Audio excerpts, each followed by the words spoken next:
I'm getting completely and utterly outplayed here. What can I say? I was outclassed in that game.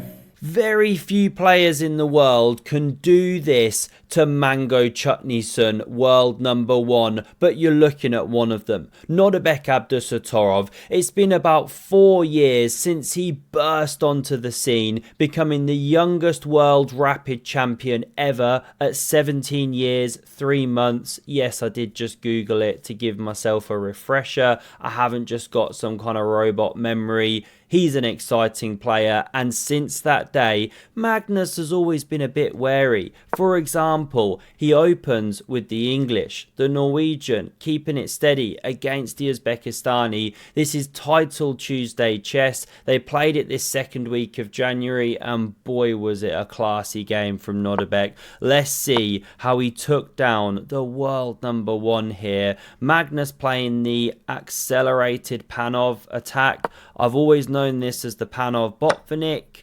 Maybe there's some subtle reason why it's not called that here. I'm getting mixed up. Someone can help me out. Let me turn the volume down a bit here. Magnus takes the space. The seahorse is spawned. He gets the big center, and this bishop comes streaming into the game. Common idea when you're about to lock it in. Otherwise, this is how things proceeded. Bishop's leaving the board. Now the pawn pushes on. Knight developing and queen b6. Very standard square, pressuring some key points here. Not yet getting the bits out, but Nodibek's got a plan. Watch this. Magnus gets the second pony into the game. Now we see this one moving. So 2 moves have been broken, or rules, sorry.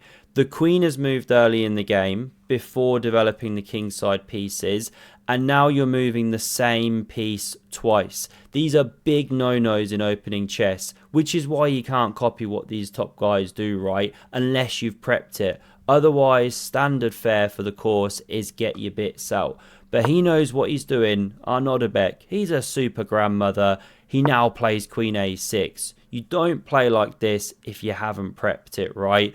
And surely you don't get the queens off the board against the endgame GOAT that is Magnus. I mean, look at Gary over in Nebraska, long-time fan of Magnus. He knows what usually happens here.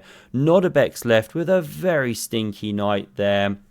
Out on the edge, what an absolute loser. Magnus does a mini bomb cloud because you want your king in the centre in the endgame. What's it worth if we were to give it a value? 4 points maybe, I've heard. Maybe Magnus said. I don't know. Let me know your thoughts. 4.5. Are we allowed to do halves when giving pieces values? Maybe not. That's perhaps cheating. This knight spins around. And watch how Nodibek's got his finger on the pulse of the plans here. Knight c7. You know, you don't do this stuff. Knight c6, b4. Trade the queens on a6. Put the knight back there, bring it to c7 if you don't know your stuff. We now see Magnus whisper anyone for a knight maneuver. It is a nerdy chess notation joke. Bishop b4 streaming out with a whoosh, and what a camel toe pawn structure from Magnus. This bishop's crying. Now we see takes on c3. Why would you give a bishop for a knight? Well, again, it's instructive positional chess. Because although Magnus takes, he's first to the open file here. These knights are doing fine because the pawn structure is closed, right? Only one open file. Knights tend to outperform bishops in closed positions. And this is why f5's often a desirable move for white here to liberate this guy. Let's crack on. I'll stop pretending I know about chess. This knight hits 2 bits here, and that's why rook d3. You want to stay on the open file, but you got to cover the pawn here. The knight left f3. So much of top chess is timing, right? Timing here, there, everywhere. Opponent's plans. Rook c8 on the board. And now, of course, with the file dominated by black, you've got to react. That's why we saw a4. Pogo sticking this knight back. A beautiful nay stack on the board. It's like a haystack, but with knights. That's a bad one. We see rook c3, knight a6. I mean, this guy's getting through some serious work. Nodibek must have been practicing on his hobby horse to play with this much pony play. Now we see knight d3 from Magnus and king d7. And I love this variation that the all-powerful engine points out here.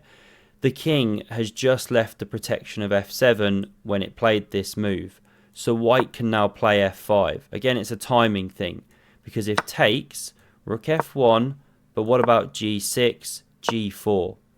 And although you're now 2 pawns down, well, you're crashing through here. What's the best move? King e6, rook takes on b7. You've won your material back and you're doing absolutely great. Bishop's liberated, knight's opening up, white's killing it. Now black has better ways to play. After g4, there's knight e7, but then there's bishop g5.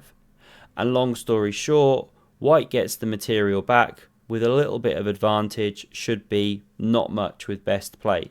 But I love that. What the engine finds. So instructive. Missed, of course. It's blitz chess. Magnus does this. But now pawn b6. Rook c1. Natural. But knight a5. And this is the moment when Nodebek shows this great understanding of the position. He's lost so much time with these guys, but he's induced weaknesses. Now he induces another one with pawn b3. What a natural move. You cover the pawn. You kick the rook out. We see takes, rook recaptures. White's got the file. White's kind of controlling these knights right now. All's cushy in the world. But watch this. The knight now hops back to c6, eyeing this square. Surely rook c8 on the way. Knight e1 now from Magnus. He spins around. It's very high level manoeuvring, supporting the kingside pawns to march. And Nodebek, I want to take a pause, because he plays this outstanding move here, top one of the engine. Rook b8. Now, it's a bit of a nothing burger. It's like, why are you so impressed with that one, Epic? What's the matter with you? Get a life, bro. There are much better chess games than this, but it's subtly beautiful. Normally, that rook's going there, right? And you're jumping a knight, you're fighting for the open file, you're begging for a draw against Magnus, and you probably won't get it. But he plays like this, knight f3, h6, g4 sets up the bayonet pawn structure. Be careful if you ever face it.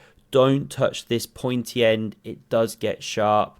And now after knight c7, preparing b5, f5's got the upside down bathtub, and here it is on the board. What understanding, what play, these knights coming good. It's an absolute symphony, a dance, a waltz of the ponies. G5's excellent in response. You could have taken as well, but this is how it went. H4, by the way, white stands better at the moment, but it's not obvious. Takes. This is how good Magnus is. Even when you're playing great against him, he's still right in the game. You're still even a tiny bit worse right now. We see takes on h4, not the best move, and Magnus should take this pawn. He didn't do it. Here's the line. Pawn marching, this one running, check, king up. This pawn looks super dangerous. It's in the delivery suite. Baby girl on the way, but the rook can cover. And ultimately, pawn's dying. Apparently knight takes is best, although this feels so much more natural. But anyway, this could have been how the game went. But not played. Magnus didn't take. He went with the knight here. Also a nice idea, because look what he sets up. The centre's now under fire, and he considers this move, but doesn't play it. Knight g6. I mean, what is that, right? Here's the basic point. Pawn takes, and pawn pushes. And if you come to cover with the king, the natural move, you lose a knight. This is the key point. The king's a bit overloaded. So the rook has to step back, but then the bishop takes, and you're supporting the pawn through. But then takes with check. You know, the lines are pretty wild here. You're best to support the central pawn before promotion. Okay, it's too much. Let's stop there. But a fascinating line. And normally Magnus is very good at doing stuff like that instead of stuff like this. Yes, he covers his centre, but he now loses a pawn and he's lost that activity, that dynamism. He's on the back foot. You could take with the bishop here, but this was played. It's not the one, because we see pawn a6, rook b7 invading, but now rook a2 check. Magnus blocks with the bishop. Big mistake. He should actually step back. but he's a bit under the cosh now, and after king c8, chasing the rook, rook b6, this knight waltzes on over to the edge of the board. I mean, I lose track of how much work these guys have gotten through. Incredible. And knight c4 is on the way. Huge threat. So Magnus moves back with the rook. Knight c4. He breaks the pin over here. Rook a3. Excellent move. Big threat. If you go king e2 to defend the knight, then the tactical shot is rook takes here, of course. King takes, knight takes. You go to Fork Town. Population Magnus Carlsen. So after the attack, we get the miserable knight g1. Is that the home square of this one, or did it start here? Can't remember. Either way, never fun being on a starting square.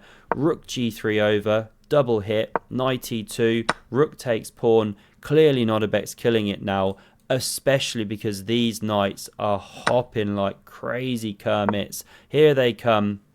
Now rook d1 meekly covers. Rook e4 is beautiful. Bit of a pin. It's just uncomfortable. Magnus rook lifts. a5. And here comes the outside passer. When it gets to a3, there's nothing you can do. If you try and wait for it to come to a2 and then go bishop b2, well, you're going to get munched anyway. So Magnus has nothing to do. He gives up the bishop. He's now a piece down. What to do, what to say. Nodebek's now also collapsing the centre, the base of the chain, and with it, everything else collapses. Knight under fire. Magnus desperately moves away. You know, you can't trade down when you're material down. You have to keep pieces on, try for complications. The rook could take the pawn, but we actually see a check, even stronger. Watch this. Check, and the knight rotates around. It's that old adage, see a good move, look for a better one. Now the knight's taking the pawn. You could take here, doesn't change too much. Black gobbles here, knight ahead, two pawns connected, running, king's under fire. In many lines you start losing a further piece. So anyway, Magnus tried this, bit of a randomizer, but after rook f3 check, he resigned. Because if you step up, like this let's say, you run into that check. If you go, say, king h2, well, now you can just simply lose the pawn.